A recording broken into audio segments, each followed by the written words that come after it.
Hello student, आज हम आपको लेके आए सेट 6 के 10 एमसीक्यू के वीडियो में।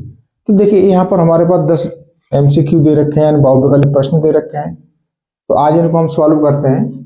देखिए पहला ही क्वेश्चन है, दिया है HCF 99 और 153 इक्वल टू 9।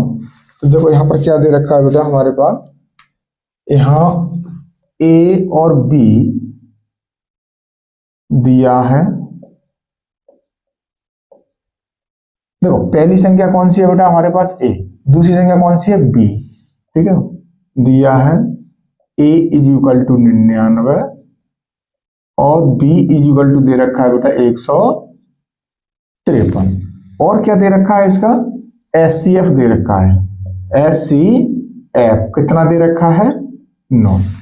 अब हमको निकालना क्या है, इसका एलसीएम निकालना है। किनका निकालना है, इन्हीं दोनों संख्याओं का एलसीएम ज्ञात करना है। देखिए बेटा अब यहां पर क्या होता है, हमारे पास फॉर्मूला क्या होता है, HCF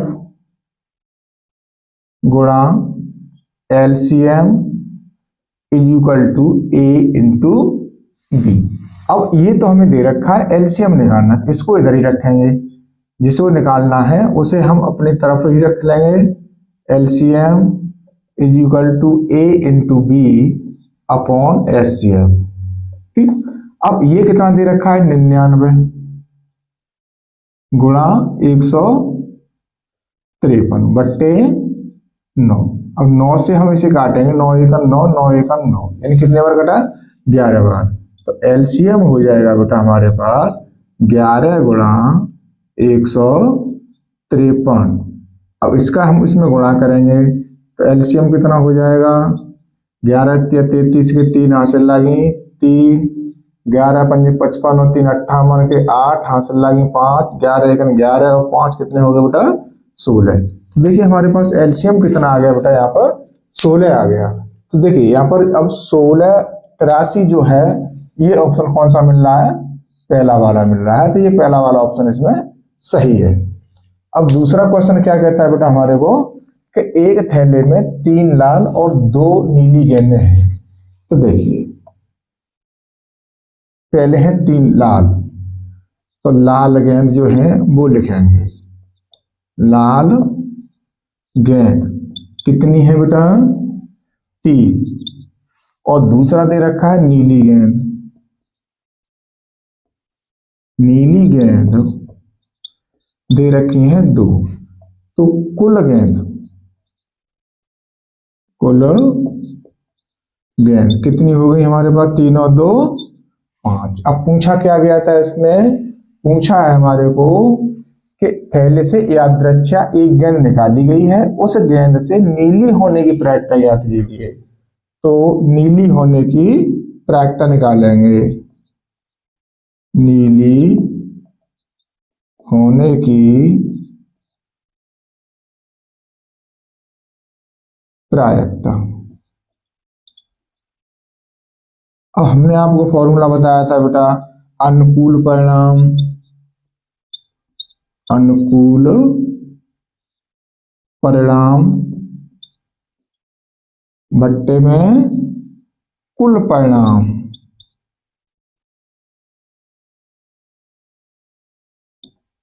अब देखिए यहाँ पर अनुकूल परिणाम कितने हैं, जितनी हमारे पास नीली गेंद है, नीली गेंद की पूछी गई है तो नीली गेंद पे ही ध्यान देंगे। तो ये हो गए 2। अब हमारे पास क्या है, कुल परिणाम। कुल परिणाम कितने निकला है हमारे पास, 5। तो ये हो गया बेटा हमारे पास 2/5। तो अब देखिए 2/5 वाला ऑप्शन जो है बेटा हमारे पास कौन सा है, बी, ये वाला ऑप्शन सही है। अब इसे हटा लेते हैं नेक्स्ट क्वेश्चन के लिए। देखिए कितने आसानी से हमने 2 क्वेश्चन कर लिए, बहुत ही सरल विधि से करते हैं।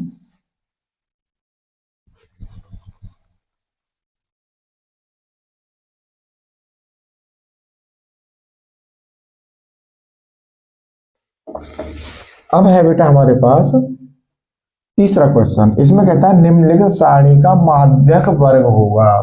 तो इसके लिए बेटा हमको क्या बनानी पड़ेगी, टेबल बनानी पड़ेगी इसकी, जो सारणी दे रखी है। तो देखिए वर्ग अंतराल,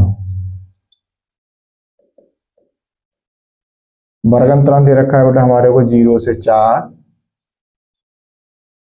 4 से 8, 8 से 12, 12 से 16, 4 4 का डिफरेंस है, और 16 से 20।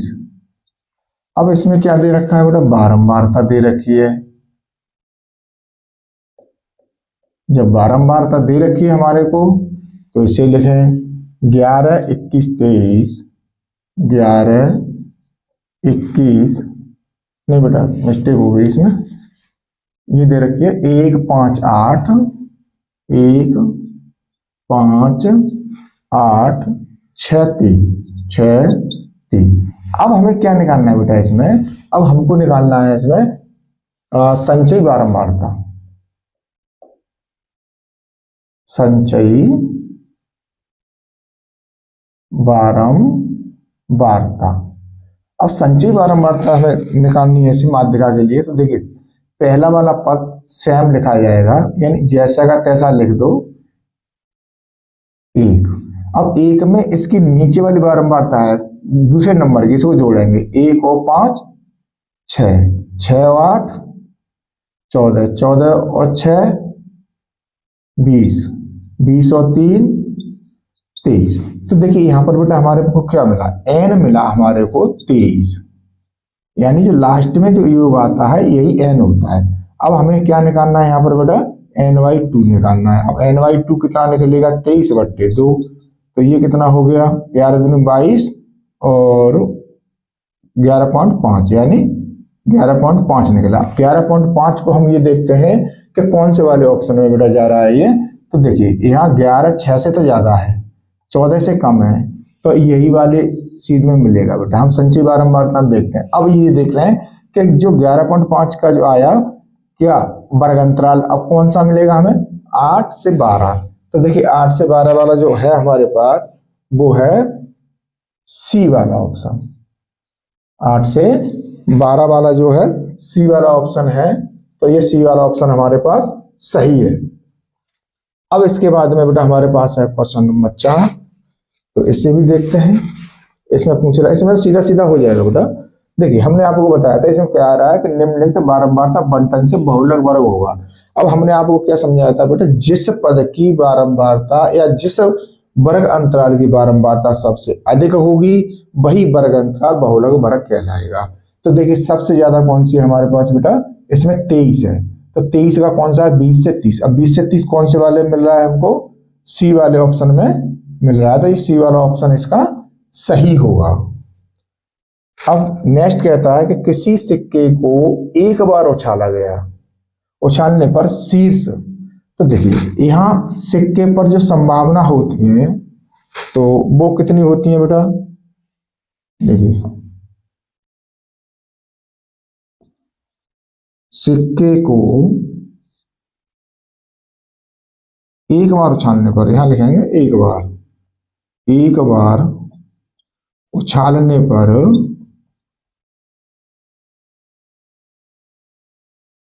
कुल संभावना, कुल संभावना कितनी होंगी बेटा। अब सिक्का जो होता है उसमें हेड और टेल दो ही पहलू होते हैं, तो कुल संभावना बेटा हमारे पास बनेगी 2। अब इसने ये क्या कहा, उछालने पर शीर्ष यानी हेड आने की प्रायिकता होगी। अब शीर्ष एक ही होगा, ठीक, तो यहां लिखेंगे हम शीर्ष आने की प्रायिकता, शीर्ष आने की प्रायिकता। शीर्ष आने की प्रायिकता क्या होगी, जब शीर्ष 2 में से एक है तो 1/, किस में आया 2 में से तो 2, यानी इसकी प्रायिकता कितनी होगी बेटा हमारे पास 1/2 वाला ऑप्शन इसका सही होगा। अब देखिए यहां पर जो हमारे पास दे रखा है, नेक्स्ट क्वेश्चन है, ये हमारे पास 5 क्लियर हो गए।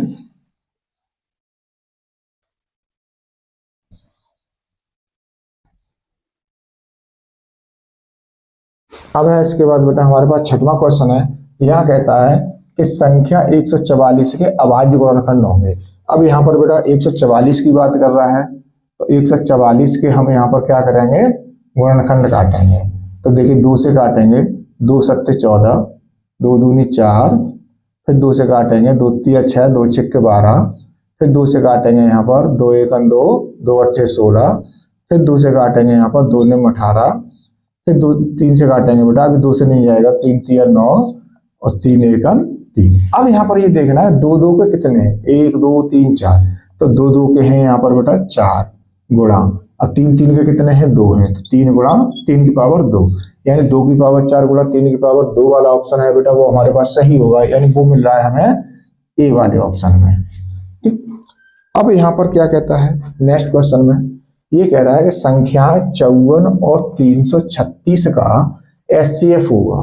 तो देखिए यहाँ पर संख्या दे रखी है बेटा हमारे पास 54 और दूसरी संख्या दे रखी है 336, तो इसका क्या करें हम, गुणनखंड करेंगे। तो देखिए 2 का भाग चला जाएगा 2 इसमें, क्योंकि यहाँ पर भी सम है यहाँ पर भी सम है, तो 2 दूनी 4, 1 बचा 2 सत्ते 14, यहाँ पर 2 एकन 2, अब 1 बचा 2 छिक्के 12, 1 बचा 2 अट्ठे 16। अब क्या कहा जा रहा है इसमें, 2 यहाँ 7 आ गया, विषम अंक आ गया, तो यहाँ पर अब ये 2 का नहीं जाएगा, तो कितने का देंगे, 3 का चेक करते हैं, 3 निम 27 और 3 5 15, 1 बचा 3 छिक्के 18। अब यहाँ पर हमारे पास 9 और 56 संख्या बची है। अब हमको यह देखना है कि ऐसी कौन संख्या है जिससे ये दोनों संख्या कटेंगी। अब बेटा ऐसी कोई संख्या नहीं है एक को छोड़ के कि ये दोनों संख्याओं को काट दे, तो हमारे पास एचसीएफ कितना होगा, इन्हीं गुणनखंडों को लिख लेंगे, 2 गुणा 3 इक्वल टू हो गया बेटा हमारे पास 6। तो 6 वाला ऑप्शन जो इसमें होगा वही सही होगा, तो वो है हमारे पास बी। अब देखिए यहाँ पर कह रहा है कि नेक्स्ट क्वेश्चन में 8वें में कि बिंदु 3,4 की एक्स अक्ष से दूरी होगी। अब देखिए यहाँ पर क्या करता है, चतुर्थांश बना लेते हैं। ठीक, अब देखिए यहाँ पर एक हमने चतुर्थांश बना लिया, ये एक्स अक्ष है, ये वाई अक्ष है, और ये माइनस का एक्स डैश यानी माइनस वाला होता है, इधर वाई होता है माइनस का। ठीक है, अब यहाँ पर क्या कहाँ तक है, 3 4 है, तो 1 2 3 4, इधर भी ले लें, 1 2 3 और 4।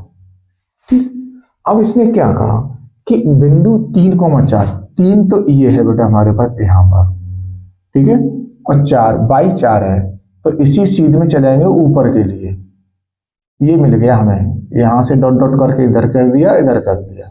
अब ये बिंदु है 3,4।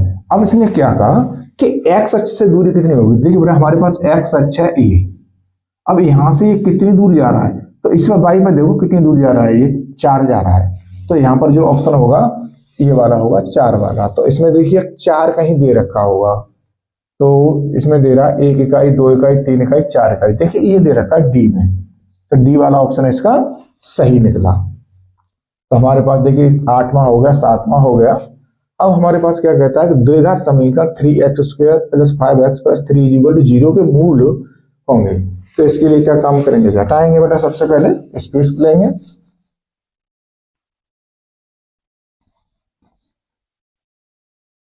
अब देखिए कितना अच्छा क्वेश्चन दे रखा है, 9वां क्वेश्चन है, बहुत अच्छा क्वेश्चन है। इसमें दे रखा है हमारे को बेटा कि 3x²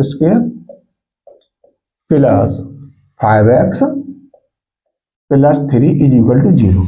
अब इसमें क्या करेंगे बेटा, इसकी तुलना करेंगे, ax² + bx + c = 0 से तुलना करने पर, इससे हमें इसकी तुलना करनी है। तो देखिए यहाँ x का गुणांक कितना है बेटा, a, यहाँ x का गुणांक कितना है 3, तो a बराबर निकल आया बेटा हमारे पास 3। अब यहाँ पर x का गुणांक कितना है b, और यहाँ पर x का गुणांक कितना है 5, तो b बराबर कितना आ गया बेटा हमारे पास 5। अब देखिए c अचर पद इसमें है और इसमें अचर पद है 3, तो c की वैल्यू कितनी आ गई 3। अब इसने क्या कहा कि मूल है, तो मूल है तो इसके लिए हमें क्या निकालना पड़ेगा, विभक्तन निकालना पड़ेगा, यानी डी। तो डी बराबर फॉर्मूला होता है बेटा हमारे पास b² - 4ac। अब इसमें हमें मान रखने हैं, इसके b कितना है हमारे पास 5 का स्क्वायर हो जाएगा -4 गुणा 3 गुणा सी 3, तो ये हो गया हमारे पास 25 माइनस 4 तिया 12, 12 तिया 36।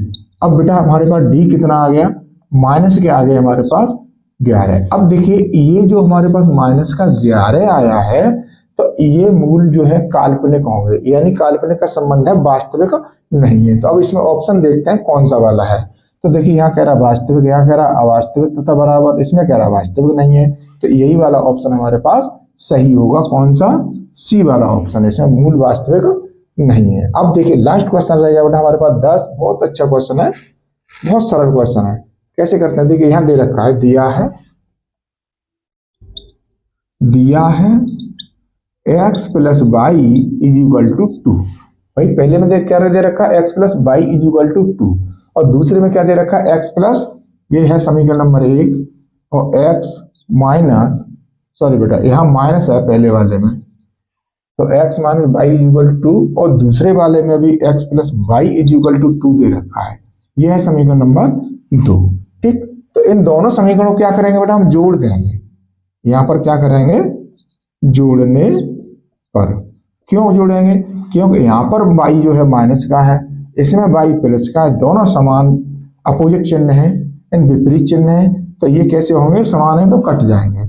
अब देखिए x और x कितना हो गया, 2x हो गया, इधर 2 2 कितना हो गया बेटा हमारे पास 4 हो गया, तो x का मान निकालेंगे कितना होगा, 4/2, 2 से ऐसे काट दो 2 बार, तो x इज इक्वल टू कितना आ गया, 2 आ गया। ऐसे क्वेश्चन बेटा देखने से ही बनते हैं, करने की जरूरत नहीं पड़ती। अब देखिए x का मान किस में रख दें, हम समीकरण 1 में रख दें या 2 में रख दो। x का मान समीकरण 2 में रखने पर, अब समीकरण 2 क्या है हमारे पास, x plus y is equal to 2। अब यहां कितना निकला, x का मान 2 निकला है, तो 2 रख दो, plus y is equal to 2। अब y का मान निकालेंगे तो बेटा 2 माइनस 2, तो y इज इक्वल टू कितना आ गया, 0। अब देखिए यहाँ x बराबर 2 और y बराबर 0, कौन से वाले मिल रहा है वो देखना है हमको।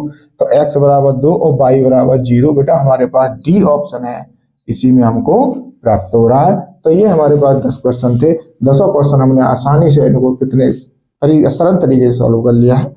अब इसके बाद में जो क्वेश्चन आएंगे वो आएंगे 11 से 12, तो उनको हम ऐसी प्रकार से सॉल्व करेंगे। तो देखिए यहाँ पर ऐसा कोई क्वेश्चन नहीं है जो आप उसे न लगा सको। बेटा आपके एग्जाम में 70 नंबर का पेपर है, उसमें 70 नंबर के पेपर में 20 MCQ आएंगे, और इनका बहुत बड़ा महत्व। अगर आपने इनको नहीं लगा पाया तो आप परसेंटेज नहीं बना सकते। थ्योरिकल क्वेश्चन कितने भी रट लेना, लेकिन जब तक इन पर ध्यान नहीं दोगे तब तक कुछ नहीं होगा। अगर आपको हमारा वीडियो अच्छा लगा हो तो बेटा सब्सक्राइब, लाइक और शेयर का जरूर ध्यान रखें। धन्यवाद। प्यारे बच्चों, हमारा क्वेश्चन नंबर 11 है। तो देखिए यहाँ कह रहा है दो संख्याओं का योगफल तथा अंतर 8 और 12 है, तो संख्या क्या थी। देखिए बेटा ऐसा क्वेश्चन बनाने के लिए बहुत आसान तरीके से बना सकते हैं। देखिए यहाँ पर अंतर दे रखा है हमारे को, अंतर दे रखा है हमारे को 8, सॉरी योगफल दे रखा है, ये अंतर तो हमारे पास 2 है,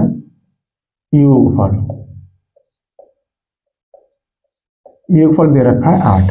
अब यहां संख्या जब निकालते हैं, अगर ऐसी कंडीशन में अगर क्वेश्चन आ जाता है तो आपको कोई कैलकुलेशन सॉल्व करने की जरूरत नहीं है। यहाँ क्या करना है, तो देखिए एक बार तो इनको जोड़ के आधा कर दो, तो ये है 8 प्लस 2/2, तो कितना हो गया बेटा 10/2 इक्वल टू कितना आ गया 5। और एक बार इनको घटा के आधा कर दो, 8 माइनस 2/2 कितना बचा 6, 6 का आधा कितना हो जाएगा बेटा 3। तो हमारे पास यही संख्याएं होंगी 5,3, कौन से मिल रही हैं, बी में। देखिए यहाँ हमने कोई कैलकुलेशन नहीं की इसके लिए, क्योंकि यहाँ बोला क्या गया था कि योगफल तथा अंतर दे रखा है और पूछा कि संख्या कितना होगी। तो बेटा हमने क्या काम किया, जो योगफल दे रखा है तो दोनों संख्याओं को जोड़ दिया, जोड़ करके हमने आधा कर दिया। अब 2 संख्याएं तो आधा कर दिया, 3 होती तो 1/3 करते। अब यहाँ पर क्या है, अंतर दे रखा है, जब अंतर दे रखा है तो इसको घटा करके हमने आधा कर दिया, तो ये 5 और 3 निकल आया।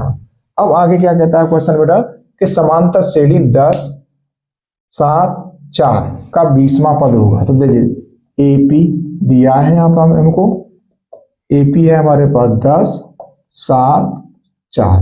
तो यहाँ A कितना होगा बेटा, ये डॉट डॉट 10 होगा। और D की बात करेंगे तो A2 माइनस क्या फॉर्मूला होता है, A2 माइनस A1। तो यहाँ हमने फॉर्मूला लगाया तो 7 माइनस 10 इक्वल टू कितना आ गया, माइनस का 3 आ गया। D हमारे पास। अब पूछा क्या गया, N कितना दे रखा है हमारे को, 20 दे रखा है।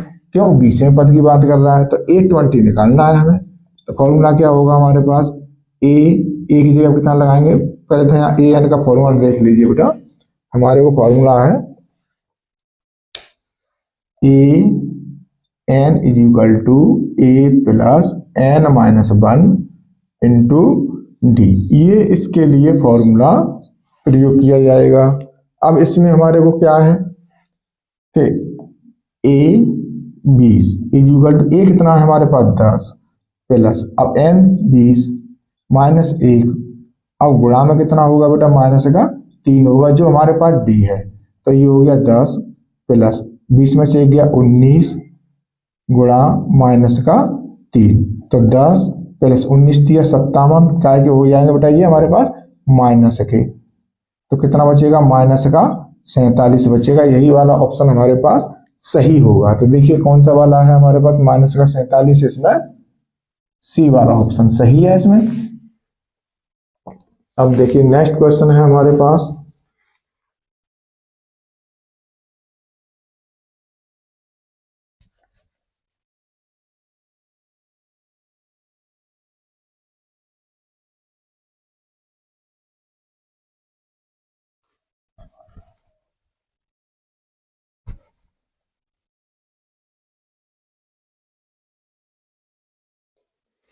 अब कहता है बेटा हमारे पास जो 11 हो गया, 12 हो गया, अब 13 में कहता है 5 सेंटीमीटर त्रिज्या के वृत्त पर उसके केंद्र से 13 सेंटीमीटर दूर स्थित एक,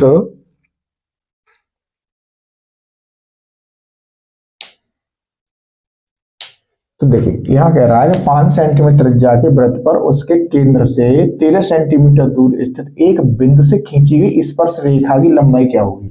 देखिए बेटा एक हमारे पास क्या दे रखा है, वृत्त दे रखा है जिसका केंद्र क्या है, वो है। यहां से ये त्रिज्या खींच दो। अब यहां से एक स्पर्श रेखा खींचो। स्पर्श रेखा हमेशा बेटा त्रिज्या पर लंब होती है, ठीक है। यहां डाल दो P और इसको इसको मिला दो, यहां डाल दो Q बिंदु। अब त्रिज्या दे रखी थी हमारे को 5, ये तो 5 है, और वृत्त पर उसके केंद्र से 13 सेंटीमीटर दूर। अब ये दूरी कितनी दे रखी है बेटा, 13 दे रखी है। अब यहाँ क्या करेंगे, ये पूछा गया PQ, ठीक। तो यहाँ PGT से लगाएंगे, त्रिभुज POQ में, त्रिभुज POQ में PGT से। PGT क्या है हमारे पास बेटा, पाइथागोरस थ्योरम है। अब देखिए यहाँ पर PQ का स्क्वायर प्लस OP का square is equal to OQ का स्क्वायर। अब देखिए PQ हमें निकालना है, PQ का स्क्वायर प्लस OP दे रखा है 5, 5 का square is equal to OQ कितना दे रखा है 13, तो 13 का स्क्वायर। तो PQ का square plus 25 is equal to 169। तो PQ का square is equal to 169 minus 25। तो PQ का स्क्वायर होगा बेटा हमारे पास 144। अब PQ का मान निकालना है तो अंडर रूट कर देंगे 144। अब 144 का वर्गमूल कितना होता है बेटा हमारे पास, 12 होता है। तो इसमें 12 वाला जो ऑप्शन होगा वही सही होगा। 12 वाला ऑप्शन कौन सा है हमारे पास, डी वाला। तो यानी ये हमारे पास 13 क्वेश्चन हो गया। अब कहता है हमारे पास 14वां क्वेश्चन है। तो देखिए बेटा 14वें क्वेश्चन को,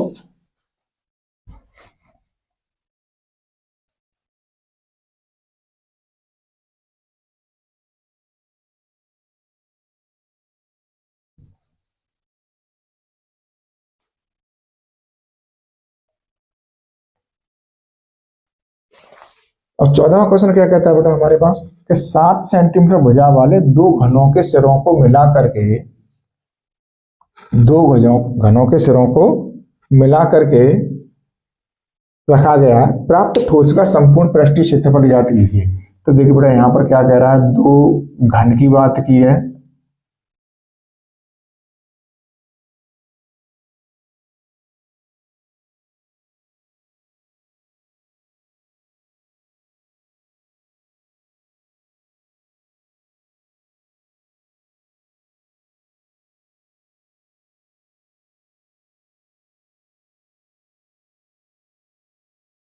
ये इस प्रकार से है। ठीक है, दो घन है हमारे पास। भुजा कितनी दे रखी है बेटा, ये यहां से यहां तक दे रखी है 7, और ये यहां से यहां तक की दे रखी है 7। अब दो घन है तो देखिए, तो एल कितना हो गया, एक घन की तो लंबाई ये हो गई 7, एक घन की ये हो गई, तो लंबाई होगी। अब ये बन गया हमारे पास घनाभ। तो देखिए घनाभ बना है, तो 7 + 7 कितना हो गया, 14 हो गया। अब जो ऊंचाई दे रखी है और चौड़ाई दे रखी है, ये भी हमारे पास क्या दे रखे हैं बेटा, 7 7 ही दे रखे हैं। ठीक है, अब बी कितना होगा हमारे पास 7, और एच कितना होगा हमारे पास 7 हो जाएगा। ठीक है, अब इसमें क्या पूछा गया है कि प्राप्त संपूर्ण पृष्ठीय क्षेत्रफल। तो ये घनाभ बना है, तो घनाभ का निकालेंगे, घनाभ का संपूर्ण पृष्ठीय क्षेत्रफल। अब इसके लिए फॉर्मूला क्या होगा बेटा हमारे पास, तो देखिए फॉर्मूला होगा 2 कोष्टक में LB + BH + HA। ये हमारे पास घनाभ का संपूर्ण पृष्ठ का क्षेत्रफल होता है। अब इसी में हमको क्या करना है कि इसकी वैल्यू लगानी है। अब देखिए 2 L कितना है हमारे पास 14 इंटू B कितना है 7 प्लस, अब B 7 H भी 7 प्लस H 7 गुणा L कितना 14। तो देखिए 2 14 7 98 प्लस 7 7 49 प्लस 14 7 98। तो देखिए 8 और 9 17 17 8 25 25 की 5 यहाँ से लगी 2 2 और 9 11 11 4 15 15 और 9 24, और यहाँ 2 गुणा का है, तो 245 का 2 के साथ गुणा करेंगे तो ये हो जाएगा 490 सेंटीमीटर स्क्वायर, क्योंकि क्षेत्रफल की बात की है। तो 490 कौन से वाले मिल रहा है, पहले वाले ऑप्शन में मिल रहा है। तो यानी 14वां क्वेश्चन हमारे पास क्लियर हो गया। अब आगे की बात करते हैं इसमें बेटा हम,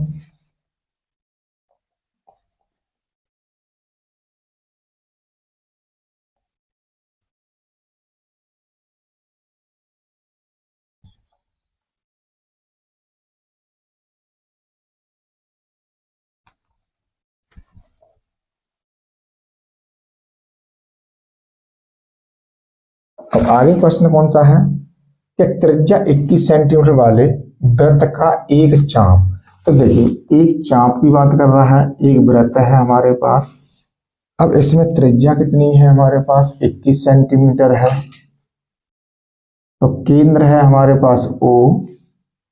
ठीक, त्रिज्या दे रखी है 21 सेंटीमीटर। केंद्र पर कितने अंश का कोण बना रहा है बेटा हमारे पास, केंद्र पर कोण बना रहा है 30 अंश का। अब इसने पूछा क्या है, पूछा है बेटा ये वाली दूरी, यहां से यहां तक की दूरी। तो देखिए अब हमारे पास फॉर्मूला क्या होगा, L बराबर थीटा अपॉन 360 गुणा 2 पाई R होता है। तो देखिए थीटा कितना है 30 है, 360 गुणा 2 गुणा 22/7 पाई का मान लगाएंगे, गुणा R कितना है हमारे पास 21 है। तो 30 से इसे काटेंगे 12 बार कटेगा। ठीक है, 7 से इसे काटेंगे बेटा हमारे पास कितने बार कटेगा 3 बार। 3 से 12 को काटेंगे 4 बार कटेगा। 2 से 4 को काटेंगे 2 बार कटेगा, और 2 से 22 को काट दो 11 बार कटेगा। तो ये हो गया 11 सेंटीमीटर। जो हमारे पास आंसर है वो है बेटा 11 सेंटीमीटर। ये वाला ऑप्शन है हमारे पास सी। ठीक है, अब हमारे पास आया 16 क्वेश्चन। एक कहता है tan थीटा बराबर A अपॉन B देखो यहां पर क्या दे रखा है बेटा हमारे को,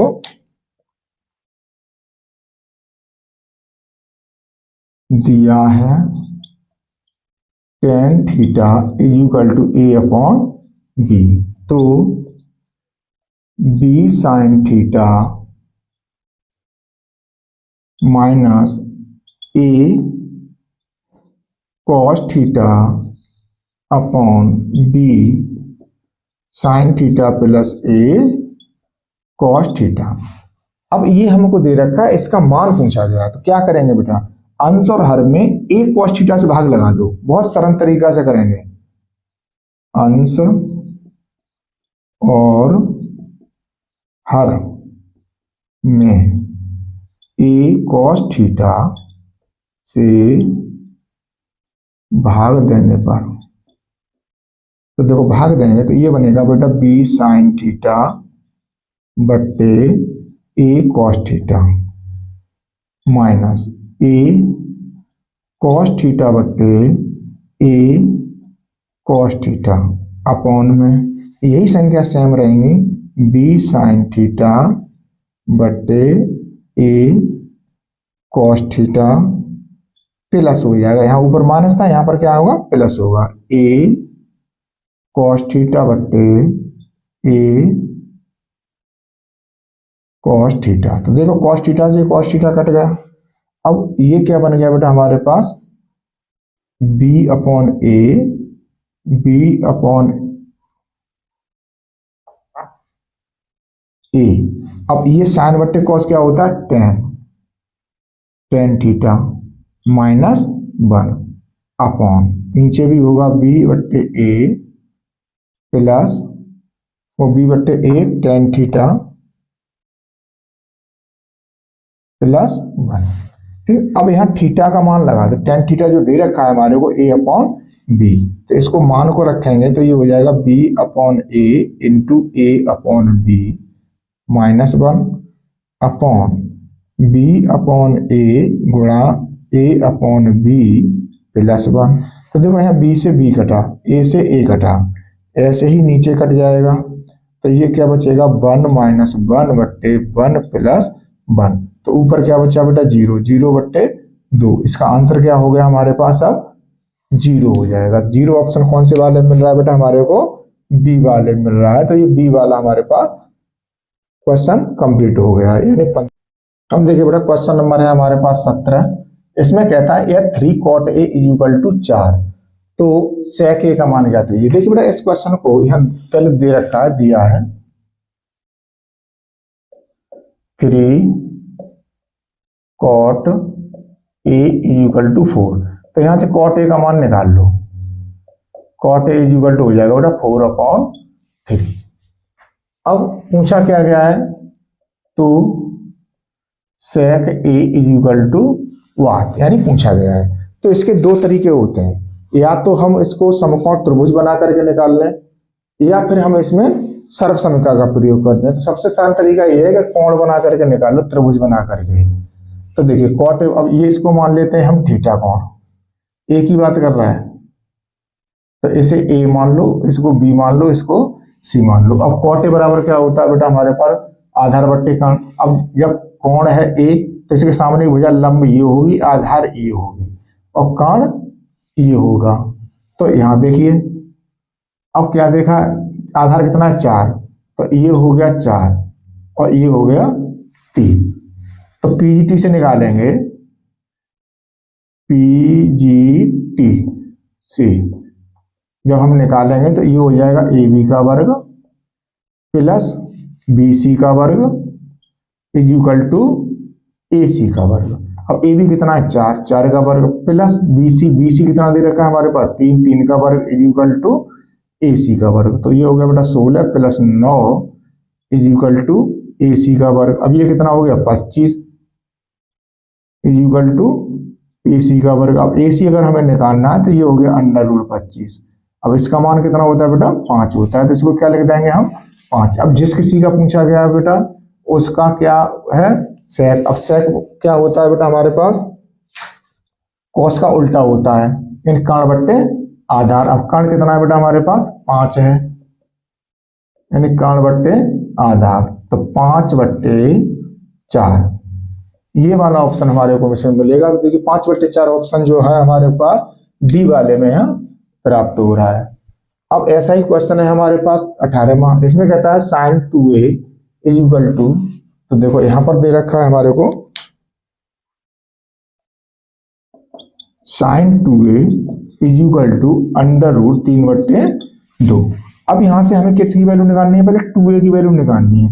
2a का मान निकालेंगे तो साइन इधर जाके इनवर्स में हो जाएगा, साइन इनवर्स √3/2। अब साइन का मान √3/2 किस डिग्री का होता है बेटा, तो ये हो जाएगा 60 अंश का। तो a का मान निकालेंगे तो 60 अंश बट्टे 2, 2 से इसे काट देंगे बेटा 30 बार। तो a का मान कितना आ गया हमारे पास, 30 अंश आ गया। तो देखिए इसमें कौन सा 30 अंश है, सी वाला ऑप्शन इसमें मिल रहा है। अब नेक्स्ट क्वेश्चन है इसी प्रकार का हमारे पास 2 cos 3 थीटा।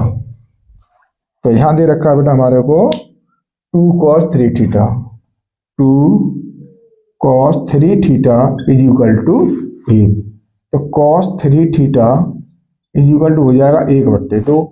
अब 3 थीटा इज इक्वल टू निकालेंगे तो ये हो जाएगा बेटा cos इनवर्स 1/2। अब 1/2 cos में कौन से का मान होता है, 60 का होता है। तो 3 थीटा इज इक्वल टू 60 अंश। अब थीटा का मान निकालेंगे तो ये हो जाएगा बेटा cos 60 अंश बट्टे 3 से इसे काट देंगे 20 बार। तो यानी कितना आ गया हमारे पास, 20 अंश आ गया। अब 20 अंश वाला जो ऑप्शन होगा वही हमारे पास सही होगा। तो ये 20 बी वाला ऑप्शन मिल रहा है। अब देखिए लास्ट क्वेश्चन रह गया बेटा, बहुत अच्छा क्वेश्चन है इसमें। इससे पहले वाले जो सेट में हमने कराया था ठीक उसी का अपोजिट है, उल्टा।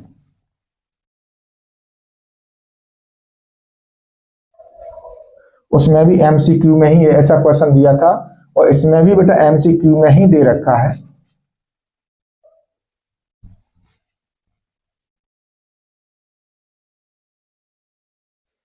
अब यहां पर क्या दे रखा है कि एक डायग्राम है बेटा इसका, देखिए ये यहां दे रखा है हमारे को चित्र ए बी सी और ये दे रखा है पी क्यू। अब इसने क्या बोला कि दिए गए चित्र में त्रिभुज एबीसी के आधार बीसी यानी इस बीसी के आधार पर इस समांतर रेखाखंड पी क्यू खींचा है। अब ये दोनों समांतर हैं, ठीक है। जब पी क्यू समांतर बीसी और अनुपात दे रखा है बेटा यहाँ पर पी क्यू बट्टे बीसी, या तो हम बेटा अपॉन में करके लिखते हैं, भाग में लिखते हैं, या अनुपात में लिखते हैं, एक ही बात होती है। तो ये दे रखा है बेटा हमारे को 1/3। अब एपी और बीपी का मान ज्ञात कीजिए। तो देखिए बेटा ये जो हमारे पास दे रखा है इसका अनुपात जो समांतर रेखाएं, तो ये अनुपात किसके बराबर हो जाएगा, ये होगा एपी अपॉन एबी। इसलिए AP upon AB equal to कितना होगा बेटा हमारे पास 1/3।